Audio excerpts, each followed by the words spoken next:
जम्मू कश्मीर में सेब का सीजन है, लेकिन ग्रोवर्स हर तरफ से परेशान हैं। एक तरफ हाईवे ब्लॉकेड, दूसरी तरफ मंडियों में कम कीमतें और उसके साथ साथ कोल्ड स्टोरेज में कोई भी स्लॉट खाली नहीं है। ये तमाम तर परेशानियां कश्मीर के एप्पल ग्रोवर्स मौजूदा वक्त में फेस करते आ रहे हैं। सबसे पहले बात करते हैं हाईवे ब्लॉकेड की। आप सबको मालूम है कि जम्मू कश्मीर कौमी शहरा फिलहाल कुछ दिन से वन वे ट्रैफिक के लिए जारी है, लेकिन इससे पहले कई सारे दिनों के लिए हजारों की तादाद में जम्मू कश्मीर से निकलने वाले ट्रक्स नेशनल हाईवे पे फंसे रहे, जिसकी वजह से लाखों रुपए का नुकसान हुआ, करोड़ों रुपए का नुकसान हुआ और जो फल है, जो फ्रूट है, वो सड़क पे ही सड़ता रहा। उसके बाद अब लोग जो फ्रूट ग्रोवर्स हैं, उनके जहन में कई सारे अप्रीहेंशंस थे, कई सारे ख्याल थे और वो नहीं चाहते थे कि उनका माल इसी तरह सड़कों पे सड़ता रहे, तो उन्होंने कोल्ड स्टोरेज का रुख किया।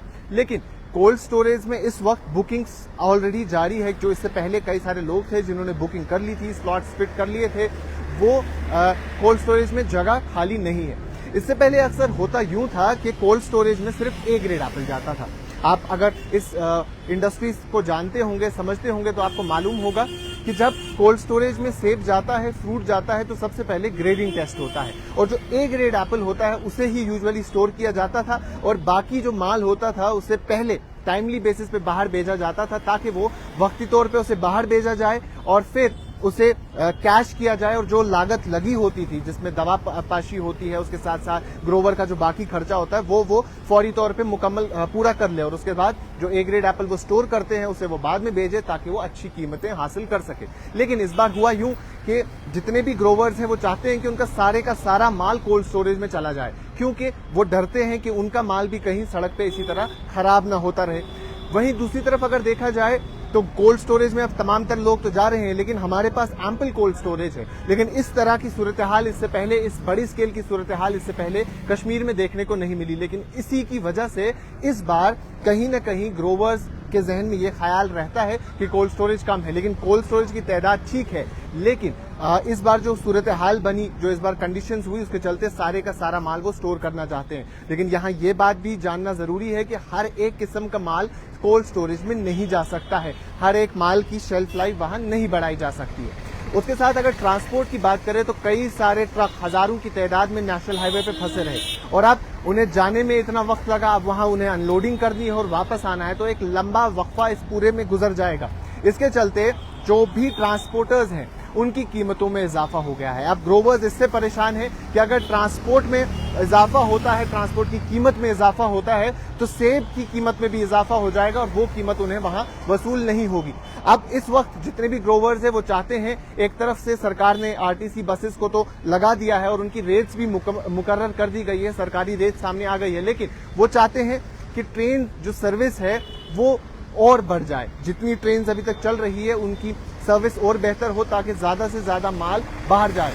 जितना 5000 के आसपास ट्रक्स जो काफी दिन तक सड़कों पर फंसे रहे, उन्हें वापस आने में वक्त लगेगा और उसके चलते जो ट्रक्स यहाँ अवेलेबल भी हैं उनकी कीमतों में भी इजाफा देखने को मिल रहा है। वहीं अगर मंडी की बात करें, जितनी भी मंडियां जम्मू से बाहर है वहां कीमतों में काफी कमी देखने को मिल रही है। अब इस कमी की भी एक वजह है, एक तो माल लेट पहुंच रहा है, काफी वक्त के बाद वहां जा रहा है, काफी दिनों के बाद जा रहा है, तो उसमें भी कहीं ना कहीं परेशानी देखने को मिल रही है। और उसके साथ साथ ये कोइंसाइड हो रहा है उत्तराखंड और हिमाचल के सेब के साथ। जम्मू कश्मीर में या खासतौर पर कश्मीर की अगर बात करें तो हिंदुस्तान में 70 से 80% सेब की प्रोड्यूस कश्मीर से निकलती है। लेकिन इस बार मौसम बेहतर रहा, बारिशें एम्पल हुई और उसके चलते जो हार्वेस्ट सितंबर के पहले या दूसरे हफ्ते में होती है वो एंडिंग अगस्त में ही देखने को मिली। तो प्री हार्वेस्टिंग सीजन हुआ, हाई डेंसिटी 70% तो बाहर चला गया है, लेकिन उसका भी 30% रिमेनिंग है और जो ट्रेडिशनल हमारे सेब थे वो तकरीबन 70 से 80% सेब अभी कश्मीर में मौजूद है। और ये कोइंसाइड हो रहा है हिमाचल के सेब के साथ। जब हिमाचल का सेब, कश्मीर का सेब, उत्तराखंड का सेब एक साथ दिल्ली की मंडी में जाता है तो रेट पे कहीं ना कहीं असर जरूर पड़ता है। अब फ्रूट ग्रोवर को हर तरफ से मार पड़ रही है। अब एक तरफ कोल्ड स्टोरेज में जगह नहीं है, ट्रांसपोर्ट की कीमतों में इजाफा हो रहा है और मंडी से वो भाव नहीं मिल रहा है जो उन्हें मिलना चाहिए। अब जो लोग हैं जो इस पेशे के साथ जुड़े हुए हैं, जो इस पेशे को समझते हैं, उनका कहना है कि सबसे पहले सरकार की तरफ से एक बॉडी बननी चाहिए, कमेटी बननी चाहिए जो टाइमली तौर पे इंफॉर्मेशन दे कि बाहर इस वक्त रेट क्या चल रही है। और उसके साथ साथ ट्रेन सर्विस को और बेहतर बनाया जाना चाहिए ताकि जितना भी फ्रूट है वो टाइमली बाहर जाए, वो यहाँ कोल्ड स्टोरेज न मिलने की वजह से, सड़क बंद होने की वजह से यहाँ सड़कों पे पड़ा ना रहे, खराब ना हो जाए। और यहाँ एक बात कहना और जरूरी है कि हमारा जो सेब है उसकी ग्रेडिंग होती है, तो ए ग्रेड सेब यहाँ रहता है, वो बाद में बाहर जाता है। लेकिन इसमें गिरान आता है, जो गिरा हुआ हो, जिसपे दाग लगा हो, जिसे किसी न किसी तरीके से कुछ नुकसान पहुंचा हो, वो भी मार्केट में आता है। लेकिन अगर ये सेब और ए ग्रेड सेब एक साथ मार्केट में आए तो वो कहीं ना कहीं ए ग्रेड सेब को भी नुकसान पहुंचाता है, ऐसा कई सारे ग्रोवर्स का कहना है। तो इस वक्त सेब के साथ जुड़े हुए लोग, हॉर्टिकल्चर सेक्टर के साथ जुड़े हुए लोग काफी ज्यादा परेशान हैं।